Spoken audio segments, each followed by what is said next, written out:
see anymore. Commissioner Scorpio, I believe you're a bit early for your reservation. No problem. I lost my appetite somewhere between the Uzi and the machine gun with the head rolling down the street. May I? Thank you. Eat. Why did you make me watch the rest of that movie? I hate that Please, movie. have a seat, dear. We're going to have an arm wrestling competition now. You're going to show me some other martial arts or some manly display of... Here, we don't want the lady dribbling on her frock now, do we? Lovely. Why don't we just call it a night? You can just take me home because this date has turned out into something of a disaster movie. Next time I'll arrange an evening with Tom and Jerry. Cute. If there is a next time, Commissioner, you'll be lucky. You know, I'm really sorry you didn't like the flick. I mean, here I was hoping that we could sit back, maybe have a discussion on the socio-economic preconditions surrounding the vicarious popularization of the mythic hero as related to today's contemporary society. I mean, that was the idea of the date, wasn't it? Deep. Oh. Yeah. You really tried, didn't you? Well, I suppose we could have a nice dinner. That'd be nice. Tell you what. What? May I make a suggestion? Sure. The veal here is excellent. Try it. You eat baby cows? Do you know? Does that make me a cannibal? Among other things, yes. You know, I am truly sorry that I do not have the class and breeding of the person what I sit opposite. I mean, I would imagine you probably go in for something more highbrow, like escargots. Now, what are they? Lovely. Little lumpy snails that they drag out of a shell, squeeze into a ball, throw on a plate and cover with melted butter. Oh, wait a minute. What about lobster, huh? A big, dirty, great big sea bug, huh?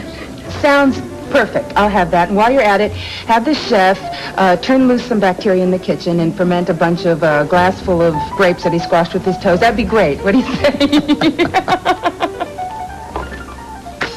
That's a deal. I tell you what.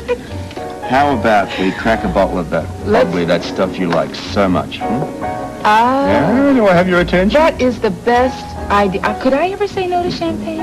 I've never known you that way. You know, I got to admit, I like the sound of your laugh. Oh, you're the only one who Catherine Delafield and Commissioner, they seem to be hitting it off. It's not good for them. Why don't you walk on over there and say hello? Of course, he'll probably want to know what you're doing here, and you're going to have to say that you're footing Lucy's hotel bill. You've got a filthy mind. So does everybody else in this town. I could care less what everybody else in this town thinks. Good for you. Well, I gotta get out of here. Anyway, this hotel seems to be catering to a much lower class of clientele. Excuse me. Yeah, why don't you go home and drink with your wife?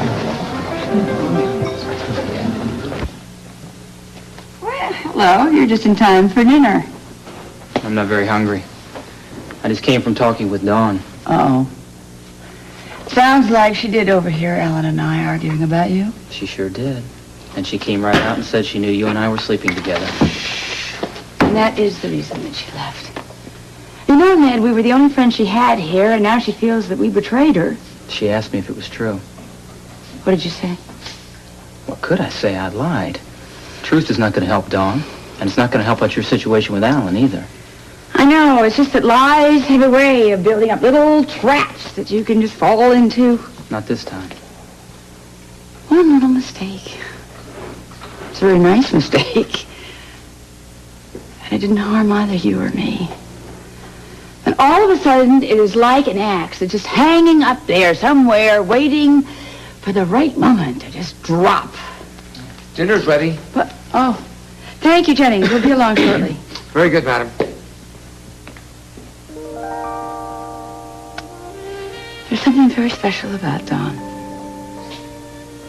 I don't want to see her hurt by our mistake. It'll never happen. I hope you're sure about that. I am.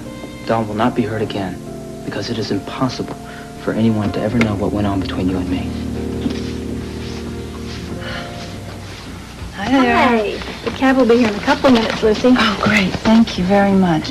Listen, I've been hearing sort of interesting rumors going around about a guy who used to work here on, I don't know, Reward something or other. He was the tennis pro, and he really sounded like a special guy. Oh, he was. Glory would kill me if she found out, but I had a major thing for Ward. Well, listen, you wouldn't happen to know where he moved to, would you? I wish I knew. He was fired for being too familiar with one of the guests. But he was so gorgeous. I even stole this photo out of the personnel file and stuck in my wallet so I would remember him. Really? Yeah. Miss, can you give me some help in the weight room? Sure, right away.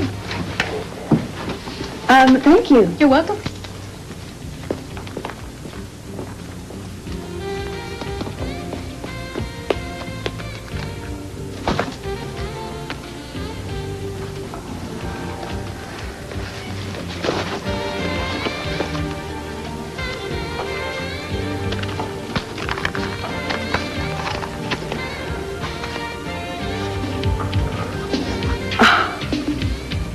Wait a minute. Mrs. Ward? Ned Ashton was a tennis pro? Oh, wait, this means that Monica Quartermain was having an affair with her husband's nephew? Oh, Ned, I sure hope you enjoyed it because I certainly intend to.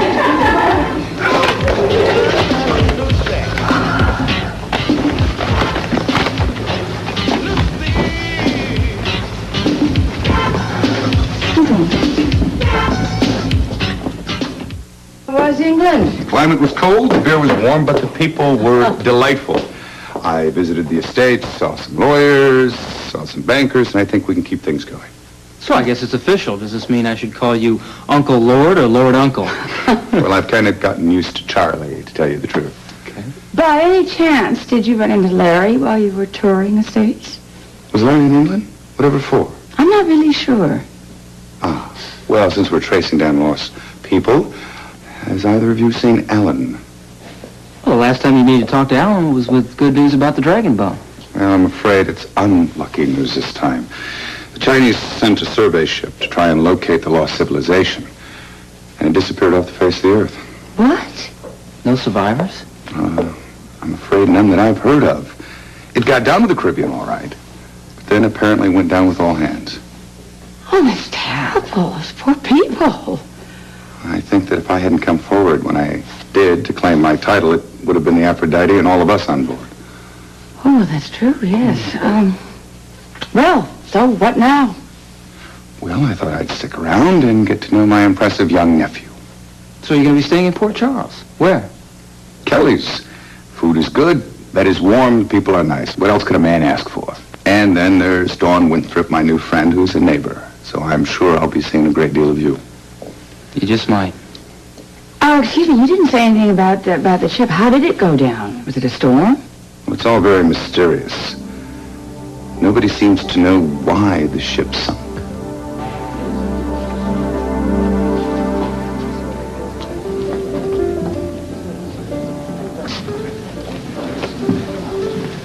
Nicholas?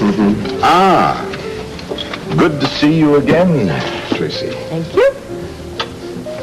Champagne? No, thank you. I never drink when I work. Right to the point as usual. Now, I will try to return your refreshing candor. Something in ELQ's holdings has piqued your curiosity. Now, there is a potential investment that may be of some interest to me. One, in fact. Why only one?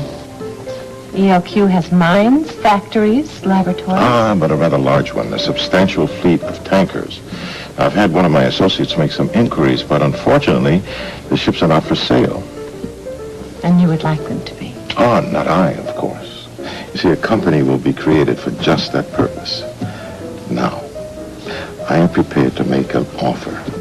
More than a fair offer. But of course, that means the sale has to be completely private. And if I can make the arrangements? I usually provide 5% finder's fee. Well, I think that if you make that 10%, we'll have a bargain. Done? Well done. I don't know. Too bad about the ship, isn't it? Mr. Scorpio. Excuse me. The ship. I'm afraid I don't understand. The one the Chinese sent to complete Ashton's quest went down. The bone is gone? The bone. the crew, the ship, the whole lot. All in Davy Jones' locker. My goodness. Perils of the deep. What a shame. Now the Chinese government will never find the lost treasure. Too bad. Well, bon appetit. Thank you.